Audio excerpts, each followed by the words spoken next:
क्या आप जानते हैं कि रामायण का सबसे बुद्धिमान पात्र कौन था? नहीं, वह रावण नहीं था और ना ही कोई साधारण राजा। एक ऐसा योद्धा जिसकी बुद्धि के सामने भगवान साक्षात सम्मान से सिर झुकाते थे। रामायण के 5 सबसे बुद्धिमान पात्रों के बारे में जिनका दिमाग आज के युग में भी सबको हैरान कर देता है। नंबर 5, महारानी मंदोदरी। हमारे इस सूची में सबसे पहला नाम एक ऐसी महिला का है जिसे इतिहास ने वह स्थान नहीं दिया जिसकी वह हकदार थी। लंका की महारानी और रावण की पत्नी मंदोदरी। मंदोदरी केवल सुंदर नहीं थी बल्कि उनका दिमाग लंका के बड़े बड़े मंत्रियों से भी तेज चलता था। जब रावण ने माता सीता का हरण किया और उन्हें लंका लेकर आया तो पूरी लंका उत्सव मना रही थी। सब सोच रहे थे कि रावण ने देवताओं को हरा दिया है, लेकिन मंदोदरी उस सोने के महल में बैठकर रो रही थी। वे जानती थीं कि सोने की यह लंका अब राख होने वाली है। मंदोदरी ने रावण के पास जाकर कहा था कि तुमने साक्षात काल को न्योता दिया है।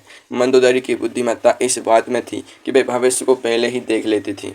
उन्होंने रावण को राजनीति का पाठ पढ़ाते हुए कहा था, एक सच्चा राजा वही है जो अपनी सीमाएं जानता हो। सोचिए, जिस रावण के सामने यमराज भी कांपते थे, उस रावण के सामने खड़े होकर उसे उसकी गलती का एहसास कराना कोई साधारण बात नहीं थी।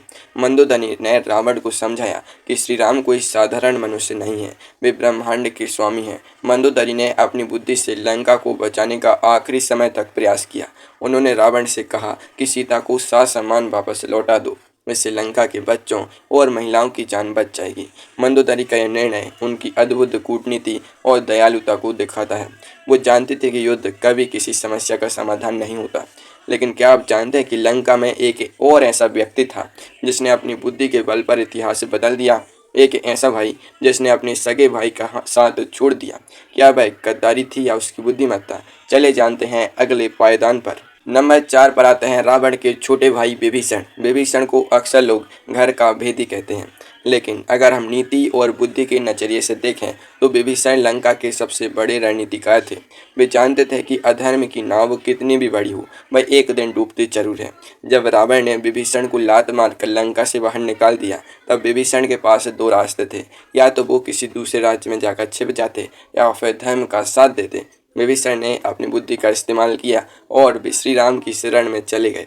यह कोई भावुक फैसला नहीं था, यह एक बहुत बड़ा कूटनीतिक कदम था। विभीषण जानते थे कि रावण को हराना केवल शारीरिक बल से संभव नहीं है। रावण के पास मायावी शक्तियां थीं, वरदान थे और एक अजेय सेना थी। विभीषण ने श्री राम की सेना में शामिल होकर वह काम किया जो पूरी वानर सेना मिलकर भी नहीं कर सकती थी। वे लंका के चप्पे चप्पे से वाकिफ थे। युद्ध के मैदान में जब श्री राम की सेना पर कोई संकट आता, विभीषण अपनी बुद्धि से उसका समाधान निकाल लेते थे।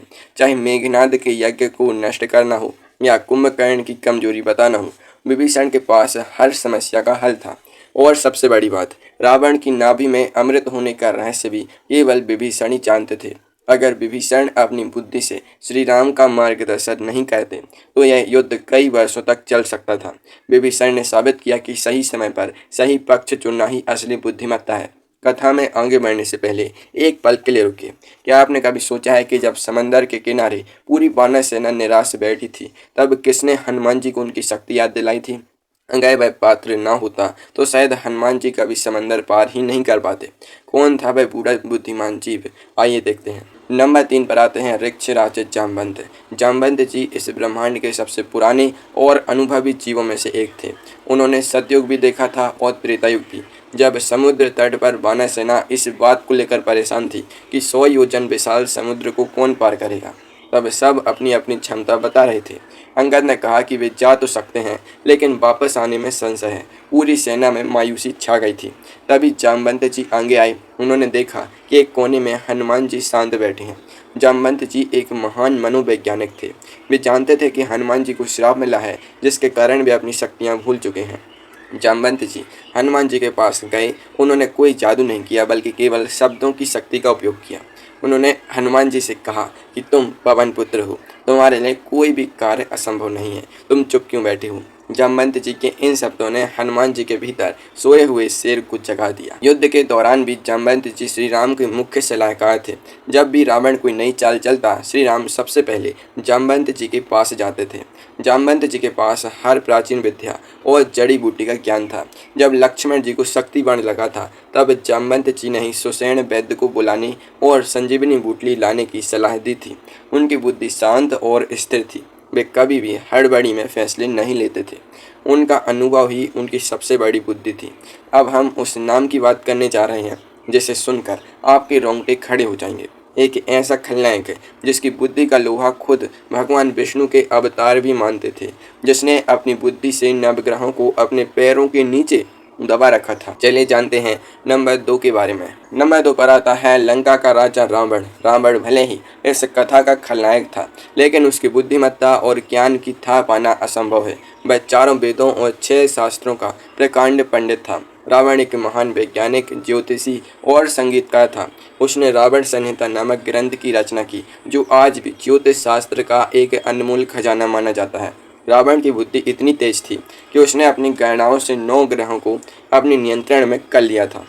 जब उसका पुत्र मेघनाद पैदा होने वाला था, तो रावण ने सभी ग्रहों को एक ऐसी स्थिति में रहने के लिए मजबूर कर दिया जिससे उसका पुत्र अमर हो जाए। यह रावण का खगोलीय ज्ञान ही था। इसके अलावा रावण ने भगवान शिव को प्रसन्न करने के लिए शिव तांडव स्तोत्र की रचना की। इस स्तोत्र में जिन शब्दों और छंदों का प्रयोग किया गया है, वे किसी साधारण मस्तिष्क से निकाल ही नहीं सकते। जब रावण युद्ध के मैदान में आखिरी सांस ले रहा था, तब श्री राम ने एक ऐसा काम किया जो पूरी दुनिया को हैरान कर गया। श्री राम ने अपने छोटे भाई लक्ष्मण से कहा कि राजनीति और शासन का जो ज्ञान रावण के पास है, वो इस धरती पर किसी और के पास नहीं है। जाओ और रावण के चरणों के पास बैठकर उससे शिक्षा लो।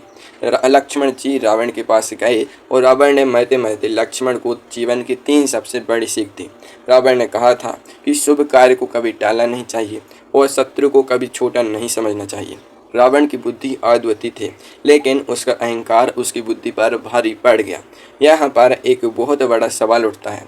आप सोच रहे होंगे कि इस लिस्ट में भगवान श्री राम का नाम क्यों नहीं है? क्या श्री राम बुद्धिमान नहीं थे?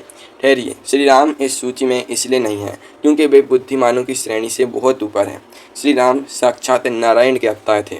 वे बुद्धि के निर्माता हैं। उन्होंने इस धरती पर एक साधारण मनुष्य का रूप लिया था ताकि वे इंसानों को जीने का सही तरीका सिखा सकें। श्री राम के पास असीमित ज्ञान था, लेकिन उन्होंने कभी उसका घमंड नहीं किया। वे हर छोटे बड़े जीव की बात सुनते थे और उनका सम्मान करते थे। वे स्थिर बुद्धि थे, यानी सुख और दुख में एक समान रहने वाले। इसलिए श्री राम इस खेल के हिस्सेदार नहीं, बल्कि इस पूरी लीला के रचयिता हैं। तो फिर नंबर 1 पर कौन है? एक ऐसा पात्र जिसे शास्त्रों में बुद्धिमताम वरिष्ठतम कहा गया है, यानी बुद्धिमानों में भी सबसे श्रेष्ठ। चले उनके जीवन की उस घटना को देखते हैं जो उनकी बुद्धि का सबसे बड़ा प्रमाण है। नंबर 1, पवन पुत्र हनुमान जी। रामायण के सबसे बुद्धिमान पात्रों में नंबर 1 पर आते हैं बजरंगबली हनुमान। हनुमान जी के पास केवल अपार शारीरिक बल ही नहीं था, बल्कि उनका मानसिक बल और कूटनीति भी सबसे श्रेष्ठ थी। शास्त्रों में उन्हें बुद्धि का सागर कहा गया है। हनुमान जी की बुद्धिमत्ता का पहला प्रमाण तब मिलता है जब वे ऋषिमुख पर्वत पर श्री राम और लक्ष्मण से पहली बार मिलते हैं। सुग्रीव के कहने पर हनुमान जी एक ब्राह्मण का रूप धारण करके जाते हैं। वे श्री राम के से इस तरह बात करते हैं कि श्री राम तुरंत लक्ष्मण से कहते हैं कि ऋग्वेद, यजुर्वेद और सामवेद पढ़े बिना कोई भी व्यक्ति ऐसी सुंदर भाषा नहीं बोल सकता। हनुमान जी ने एक भी शब्द फालतू नहीं बोला और श्री राम को अपना मित्र बना लिया। दूसरा बड़ा उदाहरण है लंका में माता सीता की खोज। जब हनुमान जी लंका पहुंचे तो वे सीधे युद्ध करने नहीं लग गए। उन्होंने पहले पूरी लंका का निरीक्षण किया।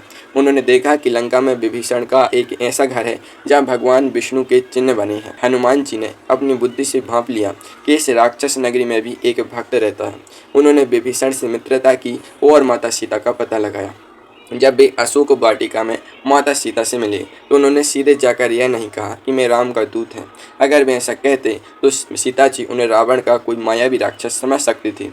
हनुमान जी ने पेड़ के पीछे छिपकर पहले श्री राम की कथा सुनाई। जब माता सीता के मन में विश्वास पैदा हो गया तब वे सामने आए। इसे कहते हैं संकट के समय सही बुद्धि का प्रयोग करना। इतना ही नहीं, जब रावण की सभा में हनुमान जी को बंदी बनाकर लाया गया तो उन्होंने रावण को अपनी बुद्धि से चेतावनी दी। उन्होंने लंका को आग लगाई, लेकिन वह केवल एक विनाश नहीं था बल्कि एक मनोवैज्ञानिक युद्ध था। हनुमान जी ने रावण के मन में यह डर बैठा दिया कि जब राम का एक छोटा सा सेवक पूरी लंका को जला सकता है तो खुद श्री राम क्या क्या नहीं कर सकते।